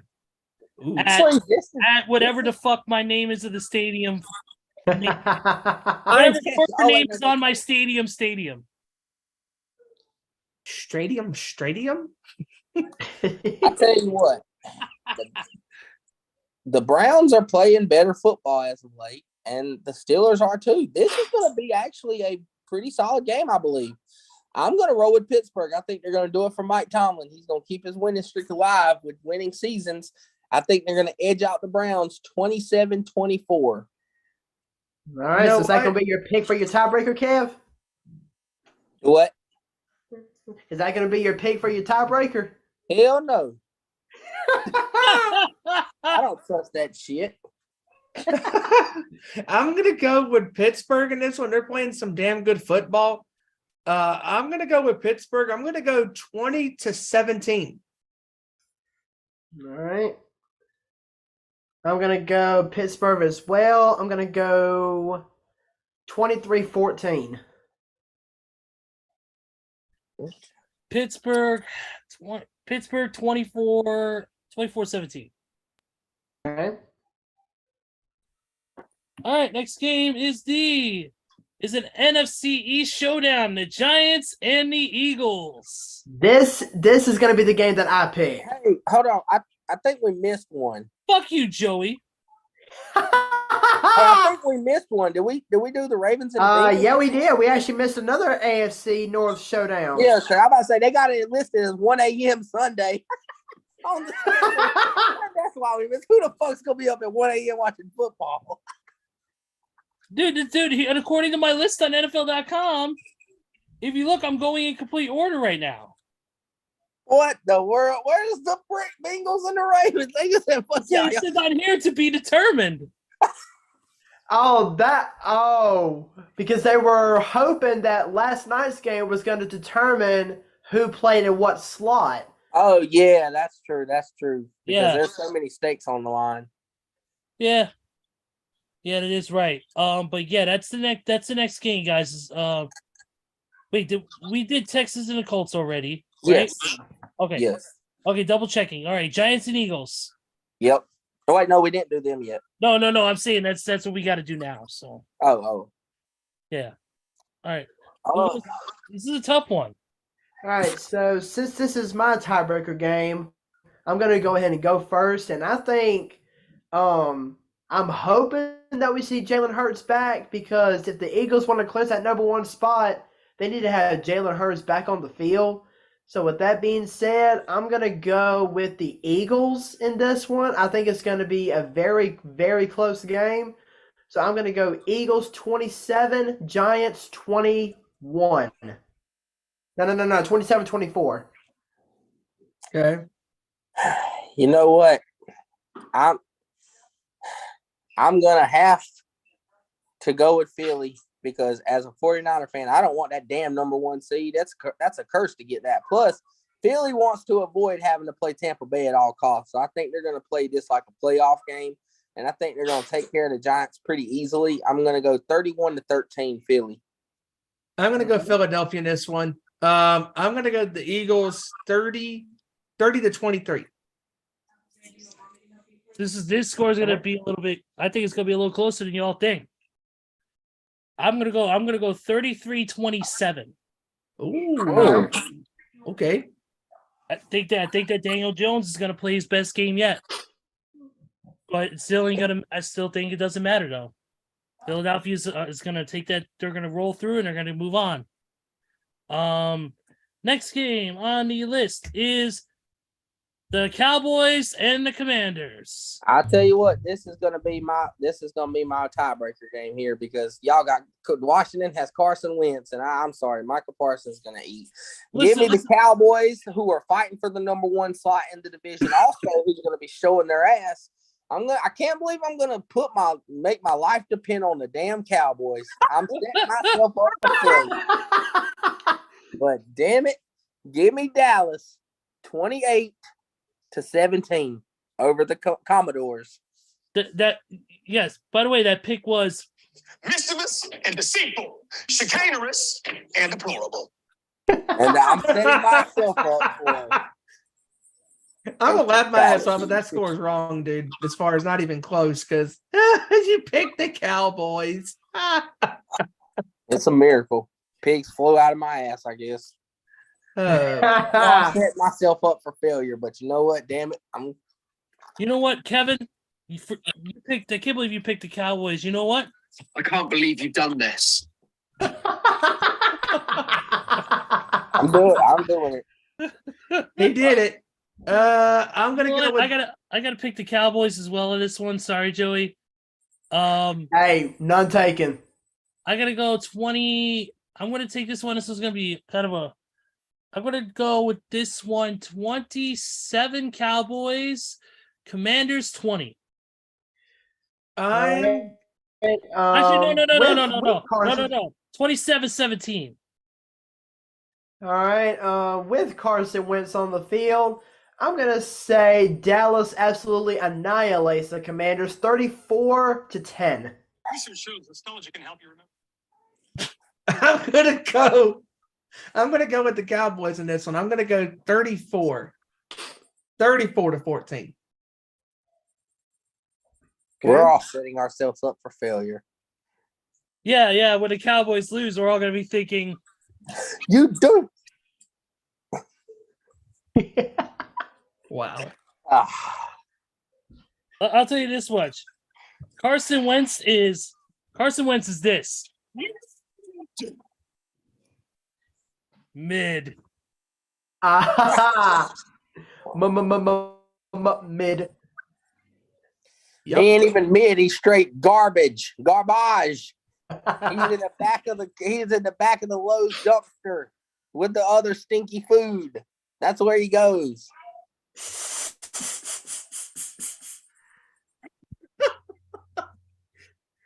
Yep. He's what MJF? He is.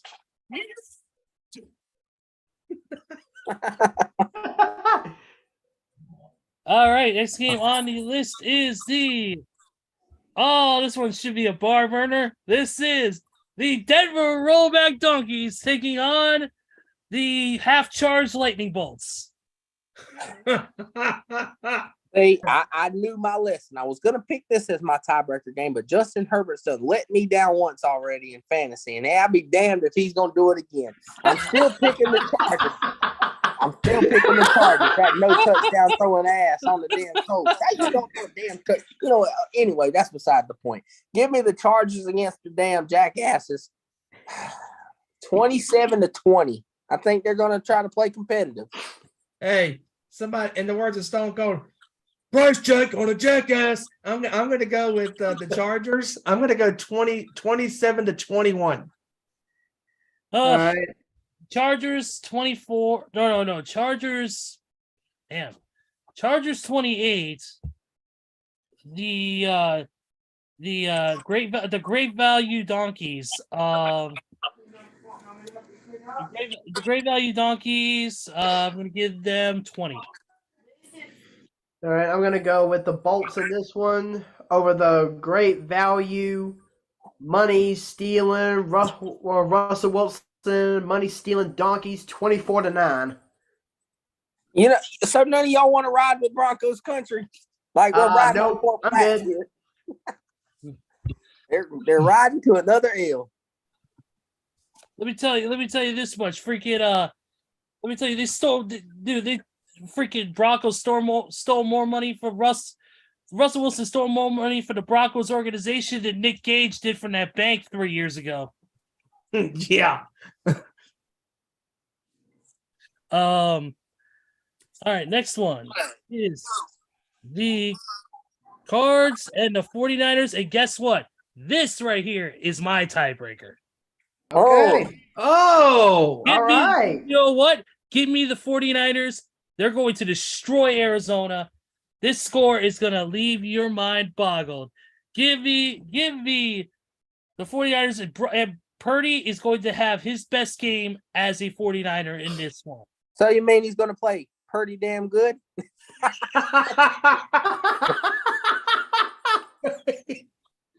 You got to admit, Ezra, you ran into that one. Yeah, like Steven ran into an elevator door. Yeah. Panthers ran in the top.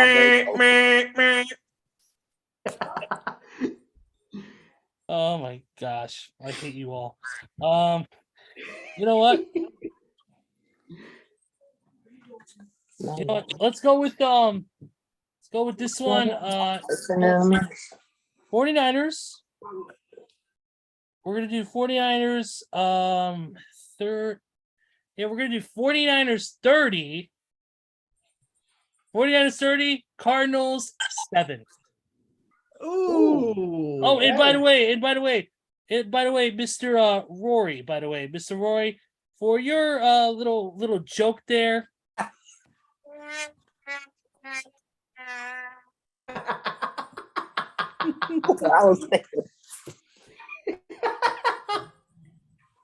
You should have had the one with the longer trombone. I was gonna do the prices right thing. All right. Next, who's got the next one? You know what? You know who I'm going I'm going to go with San Francisco to completely annihilate Arizona in this game. Give me San Fran 34-7. Give me San Francisco in this one. I'm going to go San Francisco 33-10. Yeah, this defense is going to be angry at that bullshit. They're going to play ferocious. And you know what? They said McCaffrey might rest this game because he got a little mid-ankle sprain just for precaution, which he probably won't. But if he does, they get Elijah Mitchell back. So they already got another starting running back waiting in the helms. But anyway, they can put 22 trash cans on the field and still beat the Cardinals by 2 touchdowns. So I'm going with the Niners all day, 33-10. It's going to be ugly. Colt McCoy is going to throw 3 picks. All right, we only got 3 games left. Yes, we do. Fine. Here we go, guys. All right, next game on the list is the Lions and the Packers. I am picking the Lions in this one. The Lions is going to be Lions 31, Packers 27. And by the way, message for Mr. Aaron Rodgers. Oh, man. By the way, Steven, you couldn't see that, but that was a picture of Nick Gage flipping off. Nice. There you go. Okay. Here's my scenario, fellas. As much as I want Dan Campbell's crew to win, I love them. I mean, I don't want to play them in the playoffs, that offense, but I think the league's not going to let Aaron Rodgers miss the playoffs. I think they're going to sneak them fucking Packers in for some bullshit like they did the Rams last year. They're going to sneak the Packers in, and I'm going with the Packers to upset the Lions 28-26 to get in the playoffs, to have to go against the 49ers, get beat in the wild card round 2 versus 7. That's And the scenario. And I'm going to say this right here, right now. This is my game, my tiebreaker. I am going to go with Green Bay in this one. I'm going to go Green Bay 28-24. All right. I don't feel good about it, but the Packers are playing at Lambeau, so I can't go against them. I got to go to Packers. Sorry, Detroit. Y'all came so close to winning, or getting to a spot in the playoffs, but Green Bay's going to get y'all. So I'm going to say Green Bay 34, Detroit 24. No, Joey, don't apologize. As much as I love Detroit, they did it to their own fucking selves by allowing 350 yards rushing to the Carolina bum kitty cats 2 weeks prior. So, no, they did it to themselves. They could have won this shit earlier. Oh, by the way, Steven, what was your score? 28-24 Green Bay. Okay. All right, and the final game is the Ravens and the Bengals. I think you're missing one more. Yeah, you're missing one more. The NFC The West Sea Showdown. Chickens. Was it? The Sea Chickens and the Rams. The I thought we Bears did. and the Rams and the Sea Chickens. Oh, well, the Sea Chickens and the Lambs. that game doesn't really matter. No, I don't, because Seattle's going to beat the fuck out of them. Give me Seattle early, 34-10. Give me Seattle, the 31-13. 33-14. Seattle. 35-17. All right. Final game. And you know what? Here's the predicted score by DraftKings as a little bonus for you guys.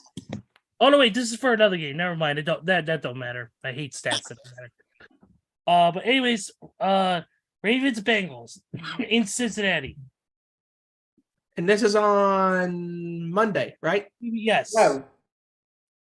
We don't know what it's going to be. It says to be determined, jackass.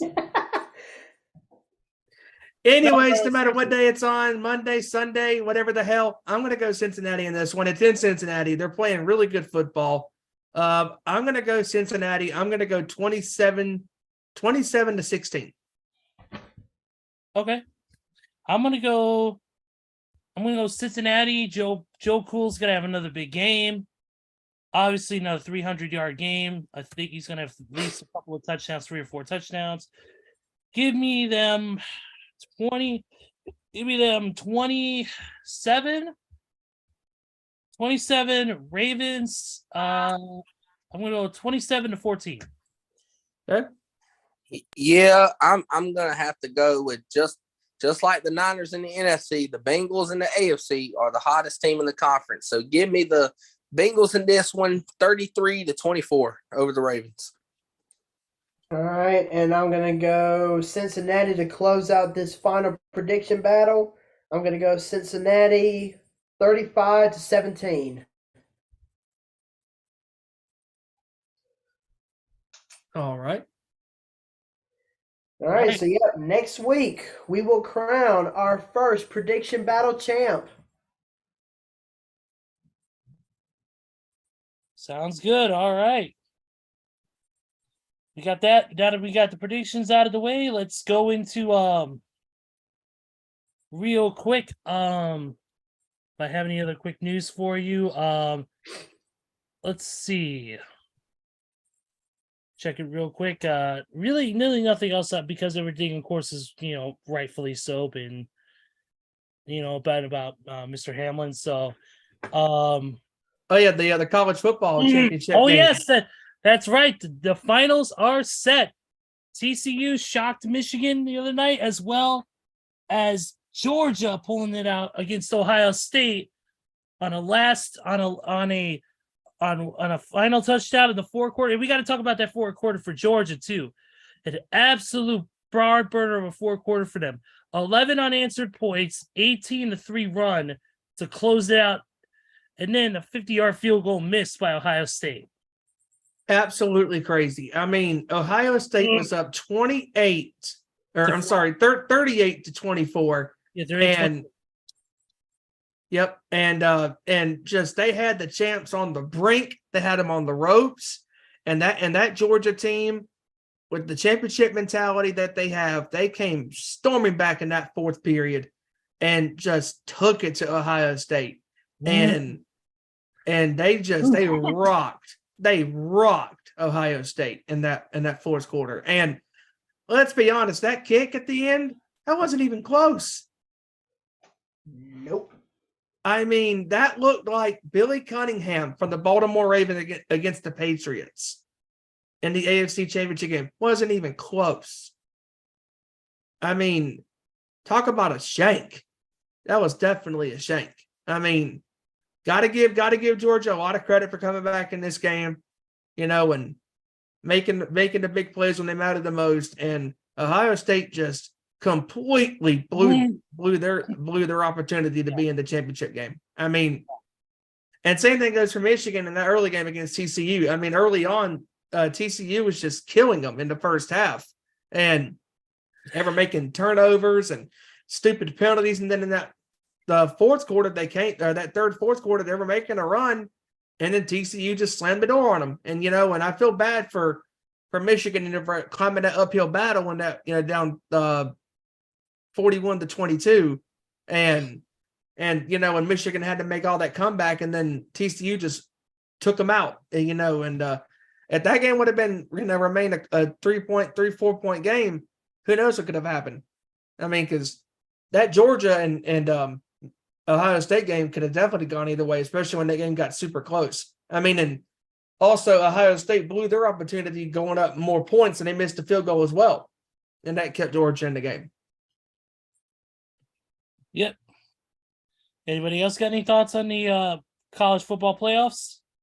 I gotta say, that first game between TCU and Michigan really shocked me, because I didn't think TCU was going to be able to hang in there with Michigan. I figured Michigan was going to play all over them and embarrass the living crap out of Max Duggan. But nope, TCU went in there and absolutely blew me away, and actually they were the 14th different team to make it to the college football playoff, but yet they're going to be playing for the national championship. But even though they're playing them Georgia Bulldogs, Georgia's going to beat the ever-living crap out of them, I believe. But yeah, that TCU-Michigan game really stunned me. Yeah, well, there's one reason for that, and his name is Jim Harbaugh. Yeah. Yeah. But the other game, what I took away from it was, Georgia. I think Georgia slept on Ohio State's offense a little bit, and C.J. Stroud, he showed his ass. I will give him all the credit in the world. That kid came to ball, and he helped his draft status tremendously. If he's not a top 3 pick, I tell you something's wrong, because this kid is all out. He's a baller. Yep. Definitely agree with that, man. Speaking of college football, it was announced a day or so ago that Alabama quarterback Bryce Young has announced he will enter the 2023 NFL Draft. He's projected to be the number one, possibly the number 1 pick. So yeah, not only did Bryce Young declare, but Jahmyr Gibbs and Will Anderson also declared for the draft. And as soon as I heard it, I mean, I knew Bryce Young and Will Anderson were going to go to the draft anyways. Not so sure about Jahmyr Gibbs, but I just got one thing to say to those 3 players. We're going to miss y'all. We're going to miss y'all a lot. Y'all did great things for the Crimson and White for Alabama. So best of luck to all 3 players as y'all realize your next dream of going to the pros. And I just wish y'all the best of luck, but we're going to miss y'all. Yep, absolutely. But if Bryce Young goes to Houston, I'm going to say, please get out. Because if you want your career to die, that's where you're going to go. All right. Real quick, before we get out of here, also real quick, I want to real quick, that linebacker Jordan Brooks for the Seattle Seahawks tore his ACL versus the Jets, and so he's going to be out for the remainder of the season. Josh Dobbs will start for the Titans against Jacksonville Jaguars, and that's pretty much it. Oh yeah, also real quick, I want to say condolences to the family, friends, and fans of Art McNally, Pro Football Hall of Famer, the father of instant replay. So definitely rest in peace to him as well. All right. Let's anything else you guys want to talk about before we close out the show today? Think I'm good. All right. Yeah, I'm good. All right, let's do it. Final thoughts. Rory, you're up. Yeah, it's been a good show with you guys and talking football and sports and the college football playoffs and the unfortunate tragic event of last night that happened. And again, I want to still continue to give my thoughts and prayers to his family and the team, the Buffalo Bills, and everybody that's involved, and hope he makes it through, man. But great show with you guys, and can't wait for next week to talk about the results from this coming up Sunday and what kind of bullshit happened in them games. Absolutely, buddy. Absolutely. Joey. Once again, another great show with you guys. And like Steven said in our intro, this was our first show in 2023, and we are really kicking it up really kicking into high gear early on with this last prediction battle of the season. I just want to be the first from here at our Nation Sports Show saying that we are looking forward to another year of entertaining you guys with sports talk, NFL talk, NBA talk, Major League Baseball talk, whatever the hell we want to talk about. I'm looking forward to another year of it. And I hope everybody had a great start to 2023.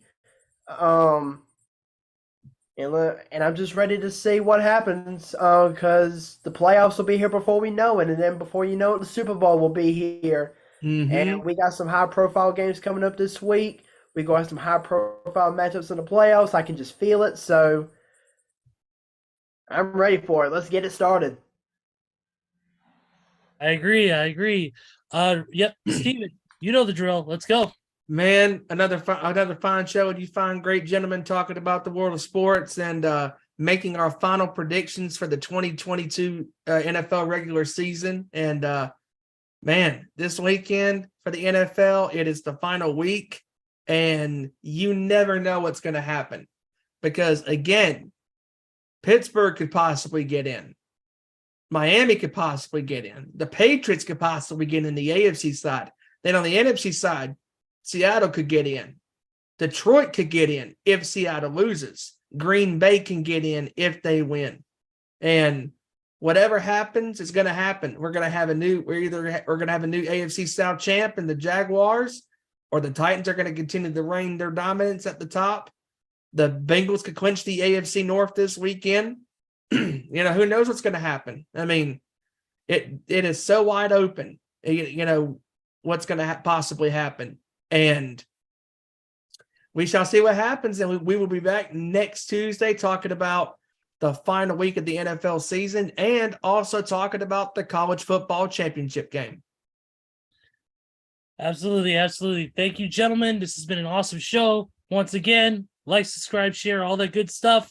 For our channels and all that, the social medias will be listed in the bottom of this video. Don't forget to check out the Nation's Corner, 7 p.m. Eastern, 4 p.m. Pacific this Saturday on youtube.com/Nation's Corner. Of course, we're going to be talking about all that's happening in the world of pro wrestling, a very entertaining Monday Night Raw, and what's going to happen on New Year's Smash this week on AEW. And New Japan. And don't forget, Wrestle Kingdom this coming morning. Yep, 12:30 Eastern is the first match. Get on there and get to NewJapanWorld.com. Kenny Omega, Will Ospreay, Switchblade Jay White, Kazuchika Okada, FTR defending the IWGP heavyweight tag team titles. and so many other great matches, including the final match of the legend himself, the final New Japan match of Keiji Muto. Don't forget, once again, NewJapanWorld.com. Subscribe and get on that and watch it. I'll definitely be watching it, and I hope you guys are too. So, with that being said, for Kevin Rory, for Stevie Wyand, for Joey Thornton, and of course our buddy in spirit, Randy Gyron, I am Ezra Vickery, and we will see you right here next week for another great edition of our Nation Sports Show. Take care, everybody. Have a great night and have a great week, and enjoy the sports. Prayers for Hamlin.